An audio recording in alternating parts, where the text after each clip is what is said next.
Okay, welcome everyone. Novi Public Library here with a great program, a familiar face, good conversation. We're going to talk about holiday stress with the one and only Dr. Crystal Jackson, licensed psychologist. Welcome once again, Dr. Jackson. Hi, Gail. Thank you. I'm so excited to be here tonight. It's always an honor. Absolutely, and it's always a pleasure on my side. We have a lot to talk about here, so we're not going to prolong the time. I would like to let you know if you are listening from Facebook or through Zoom, if you have a question or comment. I am monitoring it on Facebook. You can type it in the comments section. If you are on Zoom, you can actually open up your camera and your microphone. You can pose the question at any time throughout. This is a mental health check-in, so you can come with any concern that you have regarding mental health, and Dr. Jackson, the expert, is here to assist you along the way. We did start off with the topic that we're going to initiate, but you don't have to stick with this topic. Holiday season's approaching. It's almost here. Did you hear? Here's something we need to talk about. I heard the weatherman say that we could get some snow tonight. Did you hear that, Dr. Jackson? No, I heard him say it. I'm in denial. We need to talk about that mental stress right there, huh? How dare he say that? Driving. I don't think any of us are looking forward to driving in the snow. Well, he said it won't stick, so that's the best part. But it is the holiday season. And in all seriousness, people are dealing with a lot of stress, especially during COVID, but sometimes it amplifies during the holiday season. Start us off a little bit with talking about maybe just some stress in general, or you can gear it toward holiday, wherever you'd like to start us off. And then once again, if you have questions about anything, feel free to jump in. Well, there are so many people, I think, during the holiday season that are excited about the holiday season and the feeling that we get when we are approaching these different events that come up, the family gatherings, the Friendsgiving. Something that I just recently found out about was actually a word that was used. I had never heard of it before, Friendsgiving. So people are, getting creative, and they're coming up with many more activities to do beyond and before the actual day. For example, the day of Thanksgiving or the day of Christmas, people are coming up with other events prior to those days, shopping experiences where they connect with friends or family and actually go out together and go shopping. So many people are really caught up in the holiday season and the events surrounding this time of the year. We don't often reflect, or we're not necessarily always mindful of the fact that there are people that dread this time of the year. So I think, for us to have a conversation tonight about this particular subject matter, really of coping with the holiday season, I'm hoping will be helpful to many of our listeners. Absolutely. I agree with you. And I'm one who usually loves this time of year. It seems like even more so now to just help overcome so much of what we've gone through the last year and a half or so. Has it been 2 years? I know I've lost track, but to me, I've even turned on Hallmark channels, Christmas movies, just because you're like, let's bring on the season of joy. But as you mentioned, some people are not necessarily ready, or they feel indifferent about the season. What do you say to those who still have anxiety, I guess you would call it, about this time of the year, maybe even about family and friends coming over as maybe they usually do or have done in the past? How do you speak to those people who are still coping with some fears? Well, the fears as it relates to the national, international pandemic that we have all been challenged with and faced with. We've all had to consider what our comfort levels are, what our beliefs are, what research we're going to listen to, what our families are doing and friends are doing, and how that compares to us. I think that the best thing that anyone can do for themselves as it relates to being concerned about their own individual health or the health of those who live with them is to do what they believe to be something that's going to make them feel most comfortable.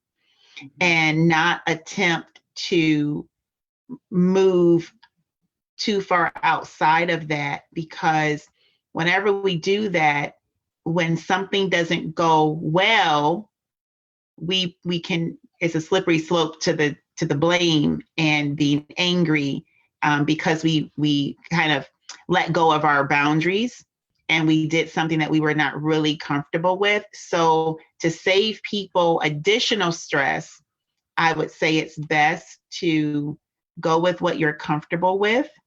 And ideally, people will understand. I know that a lot of what we've seen on the media, I feel like has been images where there is lack of understanding. I don't know how I don't know how representative it really is. If most people are argumentative or, with each other about the individual differences that exist, I would like to believe that there is a much greater level of understanding of individual differences and a level of respect that really is there, for people to have their own opinions about their own comfort level, because no one can tell you how you should proceed at a time like this. It's new for all of us. And so I think that keeping your comfort level as priority, I think is the best approach. And you probably answered what I'm saying. This is not going to be a COVID conversation, but it is relevant for people who usually celebrate the holidays and they only want vaccinated people at their home for the holidays. How do you tell friends that who may have not been vaccinated without fear of chaos or losing friendship? Because that's really a controversial thing right now. What do you say to? Yeah. I think not, once I heard your question, I think you're right. What I mentioned earlier is having that level of respect for each other and not allowing something like this to tear apart families and tear apart, 20, 15, 30-year friendships with people. It's just not something that is worth a fallout, right, over something like this, because people have different views and opinions about the severity of the pandemic. They have different opinions about whether or not they believe they will be impacted, their own immune system, and people have opinions about, of course, the vaccines and how helpful they can be, and others disagree with that position. I think that, again, to attempt to force someone else to take on the same position as you is quite problematic. I think that it's much more fruitful to just simply have a level of understanding of the differences and respect the differences, and not allow it to interfere or negatively impact relationships that were otherwise loving and caring and supportive. Very good answer. Good thing to remember, your long-term friendship. Yeah, don't let those temporary things destroy that.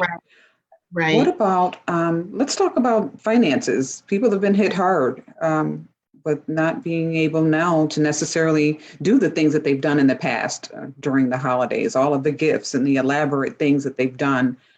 Talk to the person who can't do that anymore, but you feel guilty or you feel embarrassed that maybe you can't buy the gifts or you can't attend the functions or you can't do some of the holiday things that you usually do. I think that somewhere along the way, we have gotten so far into feeling obligated to receive gifts, and it is just not an obligation. It is something that out of the kindness of their heart, right? So, I'm teasing, I know. I know you are. I think that if we can really keep that at the forefront of our minds, that truly we are not entitled to a gift from anyone. That is not something that no one is obligated to give a gift, and no one is entitled to receive a gift.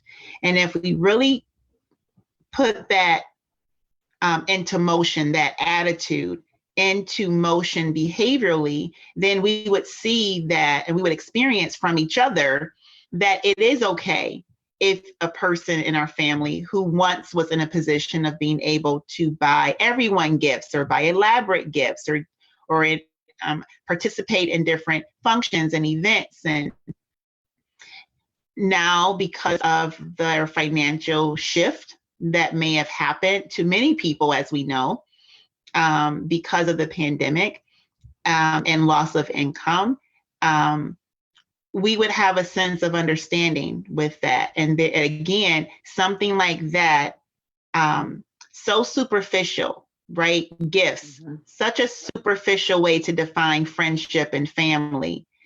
We would not be willing to risk damaging those friendships and damaging the family relationships that we have because of a lack of a gift.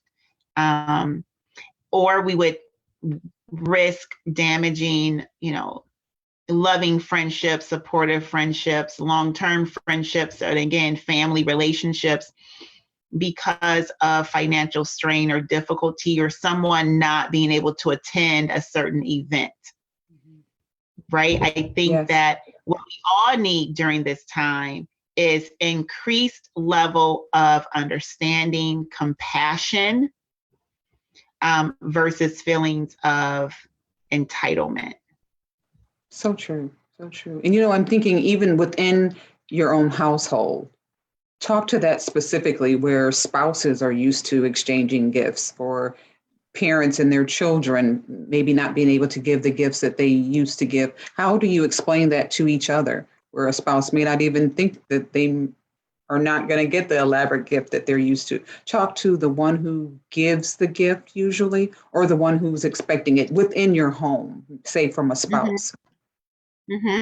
I think within a home, ideally there would be open and honest communication with the spouse, between spouses. With children, I think that is something, the conversation with children may be a little different depending on the age of the children, because sometimes when children know too much, it creates a level of stress and burden for them that they are not equipped to bear.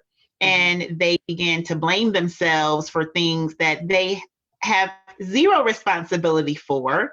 And they can easily begin to feel guilty when hearing certain types of information from parents, things that are just too detailed. So to have that very open and transparent conversation with the spouses, it would look one way. With children, I think it should look a little different, because you don't want to overwhelm the children with too much information. But I think that it's very healthy and helpful to even begin new traditions during this time. Right? So you go back to the board games, and you go back to singing Christmas carols together, and you go back to some of the things that maybe we have lost, touch with, that are still valuable, and they provide us with quality time. And time, I think, is the best gift that we can give anyone, whether we're talking about the holiday season or not.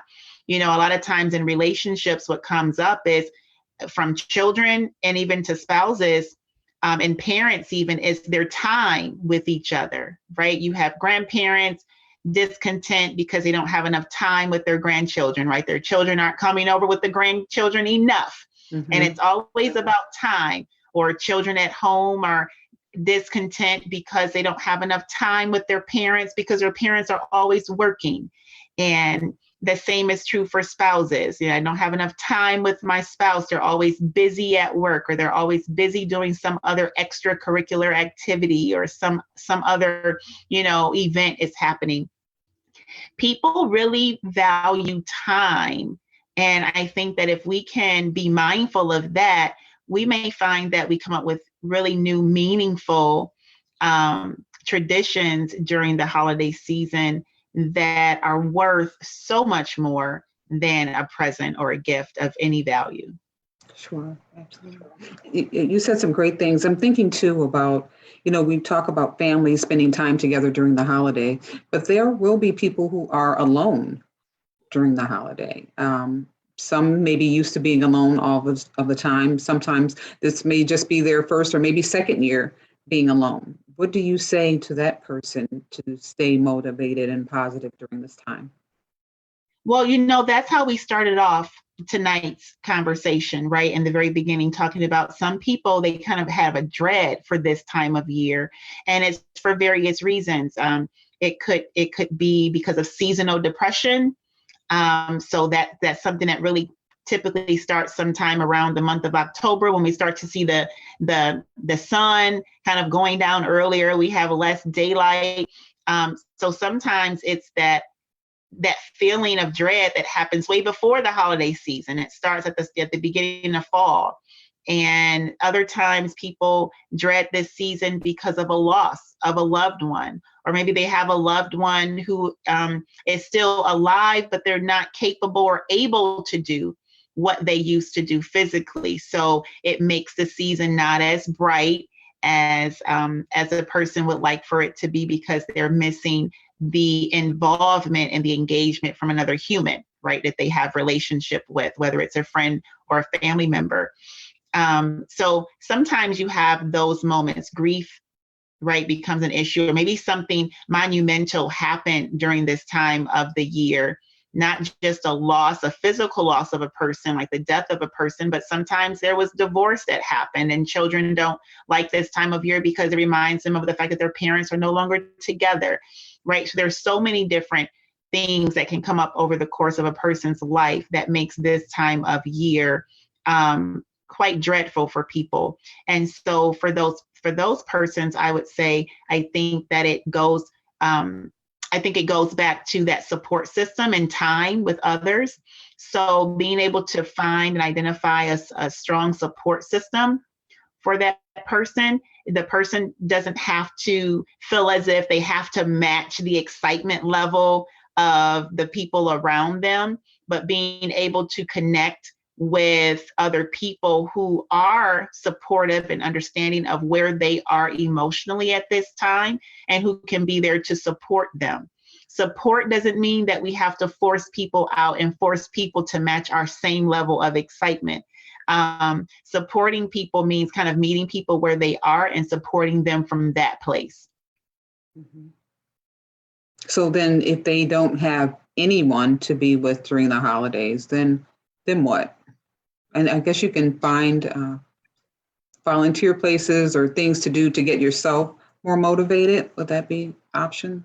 Volunteering is such a great idea, Gail. What we know about volunteering, and I think we've even started to see commercials about volunteering and how it connects to self-esteem. At least I know I've noticed it. Maybe it's because of my profession. It kind of stands out to me when I see those commercials. Mm-hmm. But there's been research about the benefits of volunteerism, not just to help those who are in need, but it also helps the person who is volunteering. It boosts their self-confidence and their self-esteem, and how they feel about themselves and view themselves as being a helper and being needed by someone else, and knowing that they're making a difference in the lives of other people. And so that is one thing that I know I personally recommend as a therapist with some clients, is when I hear people talk about feeling lonely, I talk about volunteerism with them. Because I believe the research that the field of psychology has conducted in this area is quite accurate, that it definitely boosts the person's mood when they are able to engage in a meaningful way in the lives of other people. So that is definitely one way for a person who finds himself being alone, knowing that they still have value, they're still needed, they're still wanted in this world, and they're still needed in this world. So finding ways for them to volunteer can be extremely helpful during this time, because it can still leave them with a warm, that warm feeling. That comes with giving to others. It's that old phrase, right? Better to give than receive. And sometimes we don't always think about that. We're not always mindful, but I think that that feeling does come up when we start to volunteer and give of ourselves to other people. Again, the time is so important. When we volunteer, we're giving time to serve food, right? And maybe in homeless shelters or soup kitchens. We're giving our time, time to, help other people in a food pantry or a clothing pantry where people, or clothes closet, where people are looking for clothing items for themselves. There are so many ways, cleaning up a neighborhood. There's so many ways, helping to shovel someone else's lawn or, landscape area. There's so many different ways that we can volunteer our time, whether it's through an organization or whether it's something that we just think of ourselves and we just decide to do it. Volunteering is all about giving of your time. And I think, have all seen the benefits that people reap both ways, the givers and the receivers from volunteering. How do you know whether you're lonely or depressed? Is there a way to determine one, or do you handle the situation differently versus being lonely and depressed seems more severe? Is that accurate? Well, actually, Gail, loneliness can be a symptom of depression. So loneliness can show up in a depressed person. So it's really not either or. It's really the level of functioning of a person is what determines whether or not the person is dealing with depression or just sadness, for an example. We all feel sad at times. Sometimes people have moments of sadness and they use the phrase, I'm depressed. But if they were to meet with maybe a clinical psychologist and they went over their symptoms, maybe determined that they don't really meet the criteria for what we consider being clinically depressed, what the medical field determines as clinical depression, but they can still feel sad because that's a human emotion and we all have those feelings. And sometimes we do feel lonely. Loneliness by itself doesn't equate to depression, but again, it can be a symptom of depression. I think it's more of a continuum. It's more of a buildup of symptoms versus just one symptom by itself.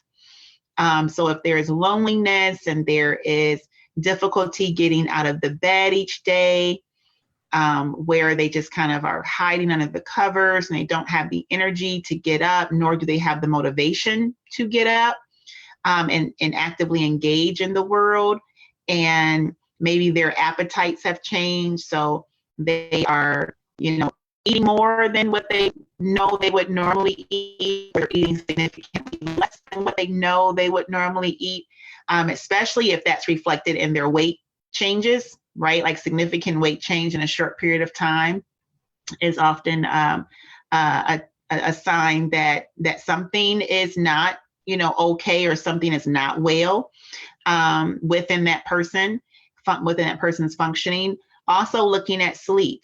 Quality and quantity of sleep. So if there's problems with sleep onset or sleep maintenance, so sleep onset is about your ability to fall asleep within a reasonable time frame. You're not in the bed and yet 2 hours later you still find yourself awake. Or once you fall asleep, not being able to maintain the sleep would be a sleep maintenance issue. You feel like you're tossing and turning a lot. So things like that, not wanting to engage with others.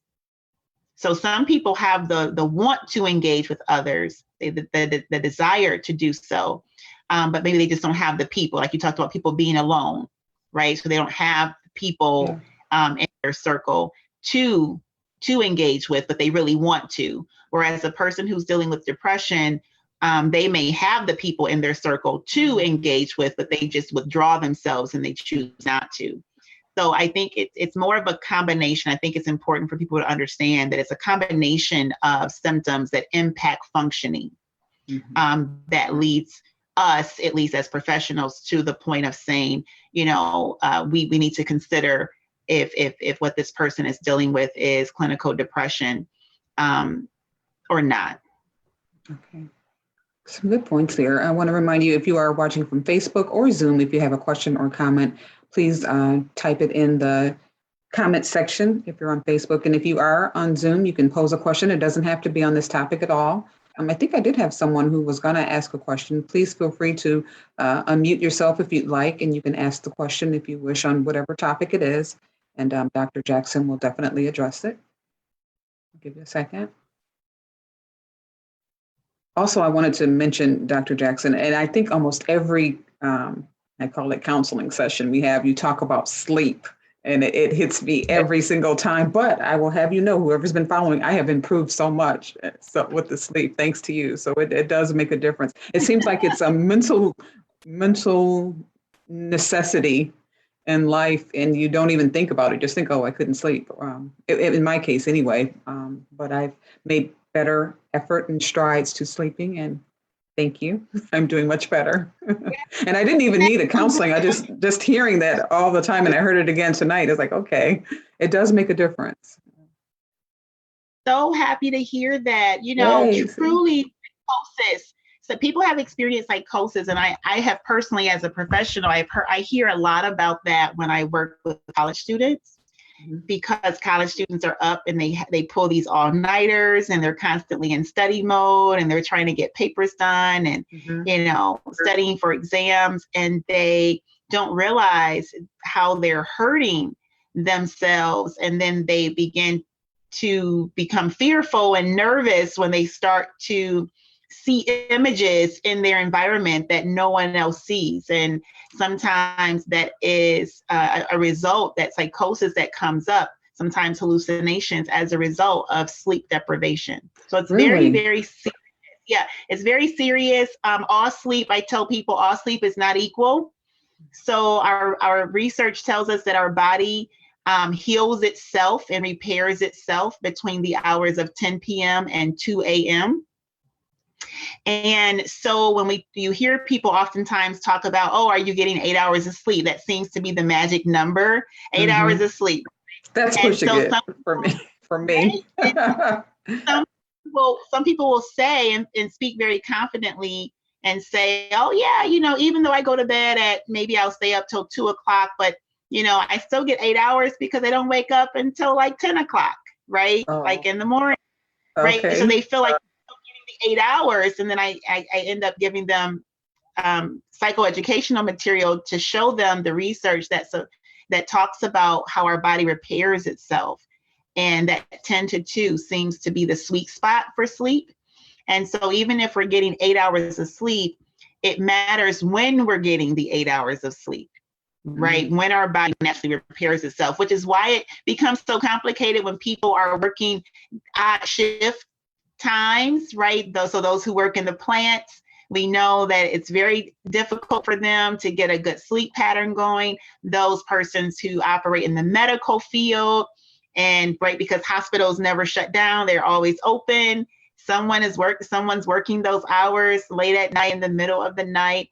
And so it definitely sends our body into like this whirlwind. Even if we feel like we've adjusted ourselves and we have adjusted to having maybe a midnight shift, it's not really ideal. And sometimes, like I said, if that's your work schedule, you may not be able to change it, but it is important to know that the closer we can get to that sleeping time between 10 and 2, the better we're able to treat our bodies, and the better our bodies are able to recover and repair itself. So now that's my next step, sleeping in the right hour. Although I don't sleep in, but making sure I pay attention to the hours that I sleep is most important as well. It's good to know. We need to have a session just on the need for sleep. I think that's important for a lot of people. I don't know. I'm speaking on my behalf. I don't know if a lot of people associate that with mental health. And I think that's very important to talk about. For sure. It impacts our regulation. It impacts, people often talk about feeling fatigue or being more irritable. And of course, I always tell them, yes, of course you're more irritable with less sleep. Yes, absolutely. It's understandable. So it definitely impacts our mood and our ability to regulate our moods during waking hours. It impacts our frustration tolerance level. Sometimes we are not just feeling sluggish because of a lack of sleep. Sometimes we can feel more irritable, and we have less patience with people because we're sleep deprived. Going back to talking about the holiday stress, I call it stress. I think some people, I guess, are really anxious, and maybe you've touched on that as well. We talked about some down, low, depressed mood. The flip side of that, when you're overly anxious and you need to calm down, talk to that when you have so much to do and you can't get it all done and you don't know how you're going to manage. And, the holidays are just a couple of months, but it seems like a lifetime. Talk about calming mechanisms. Yeah. So I think that's such a great question, because I think during the holiday season, some people can, and maybe we have all been here at some point in our lives where we feel like everything is important. Everything is important. We can take nothing off of our list because everything is important. Yeah, right? That's kind of me too. I felt it. You yes. Okay, I'm listening, doctor. Everything is important. We have to do it all, or we have to meet the expectations. This person is expecting me to do this. I committed myself to doing this. I don't want to let this person down. Everything is important. I have to have the dinner this way. I have to cook this amount of food. I have to have up all of these decorations. I have to. Everything is a have to. Everything is a must. And I think that the first thing I would say to the anxious person that you described would be the fact that we're using absolutes is our first red flag. So whenever we start saying things like, I have to do this, it's an absolute, like there's no alternative. Whenever we start hearing ourselves using words like should, I have to, this must be done, it has to be this way, or everyone is expecting me, everything always falls on me. When we start hearing ourselves use those phrases, it's a red flag, because it's probably not true, right? Anytime we use language that doesn't allow for an exception, it's probably a skewed perception that we have, right? So no exception is a skewed perception, right? Yeah. If we're telling ourselves there's no exception, if we're telling ourselves there is no exception, it's probably a skewed perception. And so speaking in absolutes, those absolute phrases where it's like all inclusive, there's no alternative, those are red flags, because it's probably telling us that it's a red flag that we should be aware of, because it's letting our language is letting us know that we have not been able to maintain the boundaries that we are probably in need of, so that we can remain calm and still feel in control versus out of control, right? And so those things are really important. So for the person that you described as being anxious and really worked up and feeling overwhelmed, I would say that we would have to challenge those absolute statements that we're making to ourselves, or even sometimes it's not to ourselves. Sometimes as we're doing things, we're kind of talking and fussing at the same time. Mm-hmm. If I don't do it, no one will do it, right? If I don't do it, it'll never get done, right? How many times have we either said that to ourselves, or we have heard someone make statements like that? And the truth of the matter is that, one, is it really a true statement? Is it that there is no exception to that statement? So that's one way to challenge ourselves. And then two, let's say that the statement is true. What's going to happen if it doesn't get done? Yeah. Probably could not do half of the things on the list and everything will still be okay. Right, exactly. Yeah. Will the world stop moving if it doesn't get done? Will people go hungry if you don't have 20 different sides cooked and 4 different types of meat on the table during the holiday, and 6 different desserts baked from scratch by you? So sometimes we have these such high expectations of ourselves. We oftentimes project it onto other people as if they're the ones who have the expectation of us, when really it's our own expectation. So sometimes that is what happens with the person who is anxious, is that sometimes it's like self-inflicted suffering at times when we're using these absolute statements, because we're making ourselves and we're convincing ourselves that there is no alternative, and that something bad will happen if everything we want to get done does not get done. And so challenging those thoughts is one. And then the other thing is telling yourself, the person who is anxious, that just because I can do this, because some people feel as if there's nothing wrong with me. I feel, I'm physically capable, I'm mentally capable, I can do it. There's no reason for me not to do it. And sometimes we don't value the time that we get to have to do nothing. Doing nothing is doing something. Doing nothing means that I'm taking a moment to breathe, right? I'm taking a moment to just have me time, and that's okay. That is a part of me doing something. Taking care of yourself is doing something.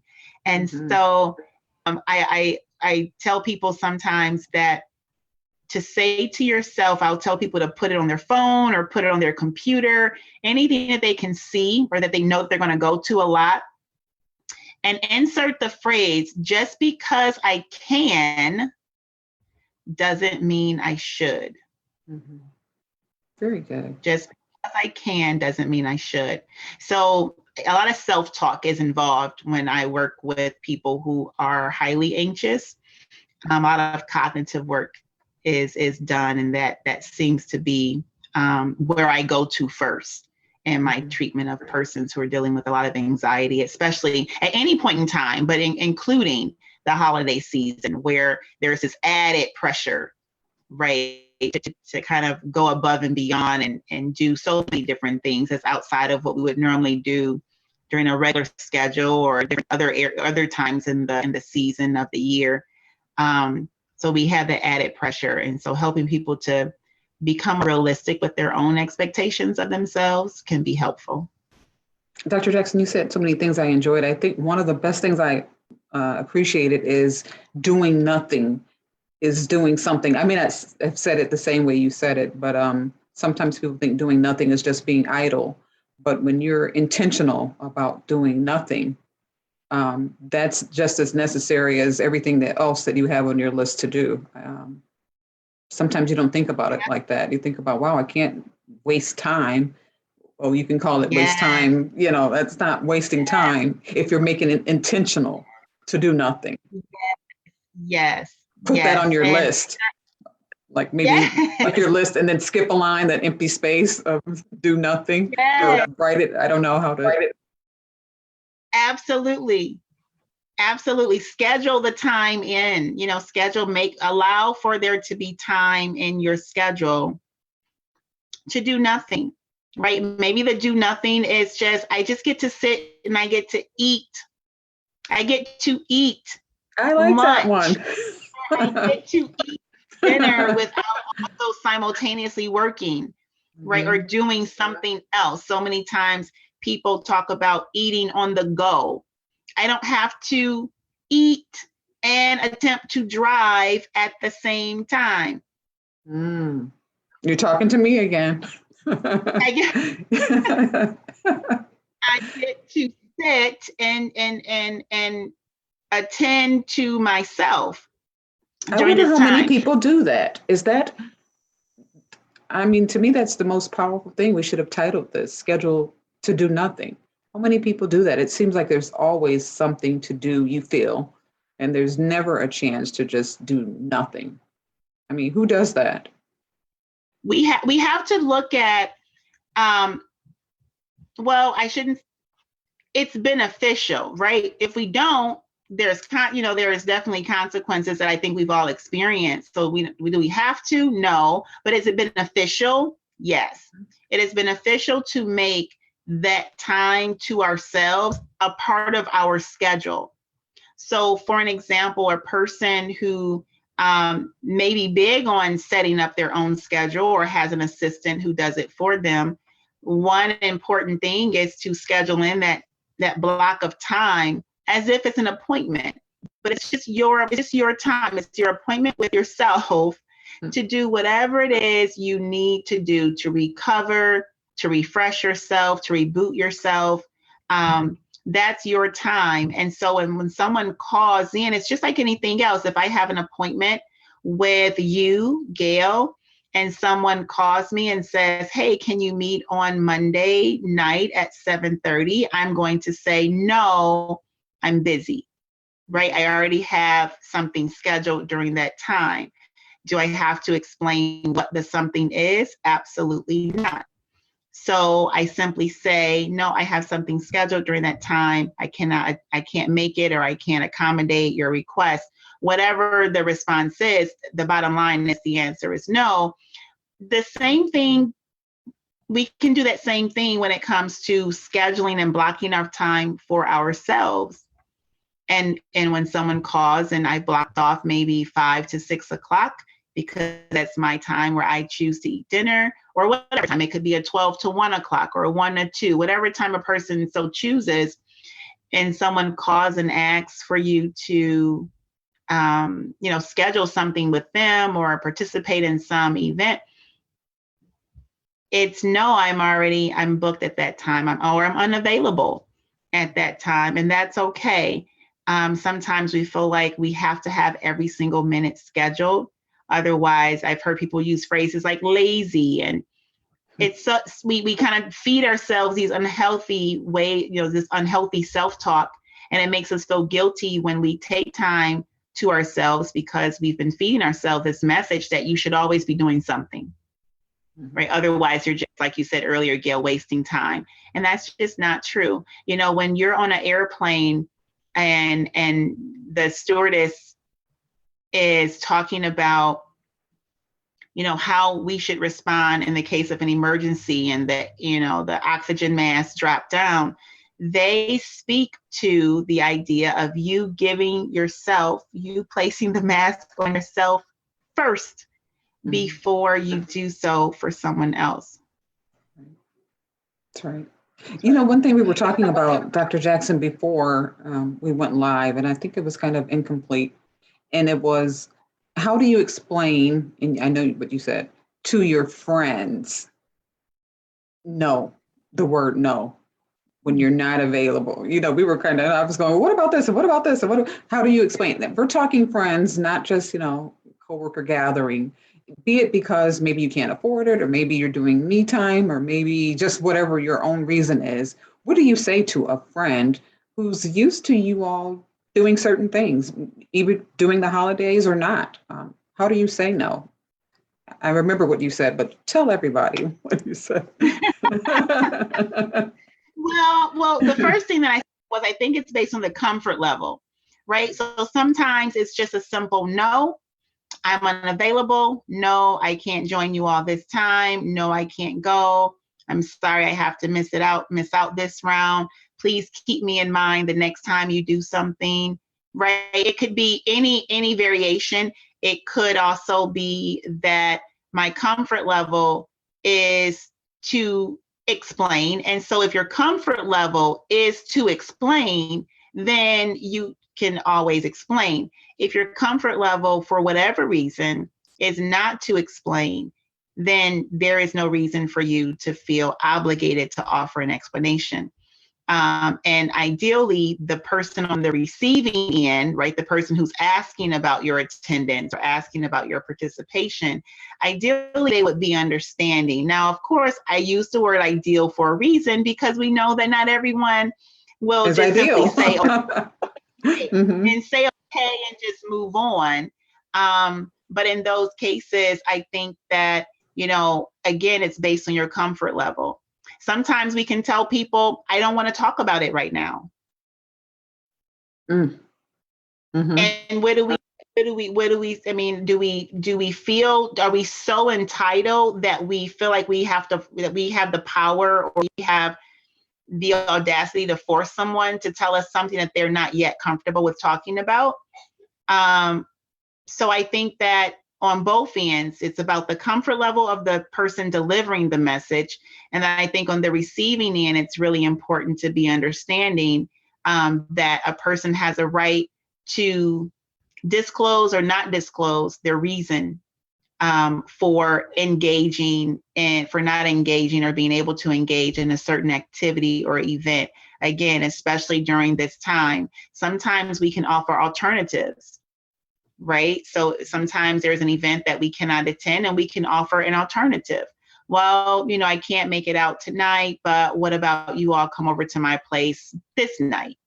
Right. Okay. So alternatives are still possible. We can create gray areas, in there. It doesn't have to be so black and white. But I do think that at the end of the day, it's about the person who is delivering the message and their comfort level with kind of providing an explanation or not. I can live with that. That sounds good. I get that. That's a question, Gail, because you're right. There are so many. Again, this holiday season, it brings up a lot of gatherings and a lot of events. And sometimes people, they are used to tradition and things working a certain way or getting together with this set group of people, or this particular side of the family does something in a certain way every single year. And then for one person to be missing because they're loved so much, they're missed. Mm-hmm. they're missed. So these questions, they are questions that come up. I know. I can deal with that. That sounds pretty good. I'm getting some good at learning here. I'm all ready for the holidays now, huh? Well, I hope that, what people take away as they listen to this broadcast, whether it's, they're listening to us now tonight live, or, someone may see it later and play it back, or they may share it with someone else because they thought that there was information that was shared that could be valuable or helpful to someone else. What I really hope people walk away with from listening to us tonight is, and tuning in, is that taking off the expectations to do more than what you are feeling comfortable with doing. Taking off those expectations so that you are able to relieve yourself from unnecessary stress and unnecessary weight and burdens during this time. Again, the holiday season can be, we think about it as being fun and exciting, but it can also bring up a lot of stress for people. It can bring up a lot of feelings of grief for people. And so I think that if we can learn to take off the expectations, relieve ourselves of some of the thoughts of obligations that we have to do certain things a certain way, that can really help with our mental health care, giving ourselves time to just be and not feel as if we have to fill up every hour, every minute, every weekend, of our time, can also help to relieve some of the stress and some of the feelings of anxiety and or depression, because we feel bad that we can't do certain things. And being understanding, being compassionate to other people who may have to step away or not participate in something is so important as we support each other. I think at the end of the day, we all want to know that people are there and willing to support us. I think we all have moments of needing support. And so I think if we can take those things with us, we can help we can help ourselves with kind of managing the hustle and bustle and the stress that comes with the holiday season. And that compassion and understanding can also help those who may be dealing with a lot more, right? Like depression or anxiety or loneliness during the holiday season. That compassion can be so helpful and important. Yeah, I agree. Really good points. I think for me, making it an effort to find your joy works for me. And it comes with all of the things that you said, and I think I summed it up for what works for me, because you can focus on the things that causes you stress. I think I started off with it's gonna snow tonight, even though I was just saying it jokingly. But I think finding your joy helps to dissolve many of the negative things that are on you, because sometimes you don't think about even finding your joy. You think about all of the pressures and all the cares of the world, all the responsibilities, all the hurt and all the pain, and while those things may still be there, prioritizing what you want to focus on at any given time is within your power. You have to speak that's within your power to do. I'm going to find my joy. I'm going to take out my time to do nothing. I'm going to take out time to do this. I'm going to take out time to say no or say yes. I think being intentional is what works for me. What works for others. Yeah. And it's very powerful. Giving yourself time to just breathe. Giving yourself time to just take a breath. Giving yourself that space. As you mentioned, to find your own joy, to find your own peace, is incredibly helpful. And of course, there are always therapists available in our Metro Detroit area. There are, Dr. Crystal Jackson is one of them. I am available. So there are resources, there are organizations, there are people who are available, just kind of reflecting and recapping on your question earlier. What about those people who don't really have anyone? We talked about volunteering, yes, but sometimes we want to have other people that we can talk to and open up to and express, our concerns or our grief to, or our anxiety to, or our depression to. Feelings of depression and anxiety. So there are therapists such as myself and many others in our Metro Detroit area that are available. There's organizations, and they are, available to assist and be there to support people during this time. As we approach the holiday, that can bring up so many mixed emotions for people. For sure. I think we're coming to a close. I'm giving one last opportunity. If you have a question, you can please feel free to pose your question or comment if you'd like before we wrap it up.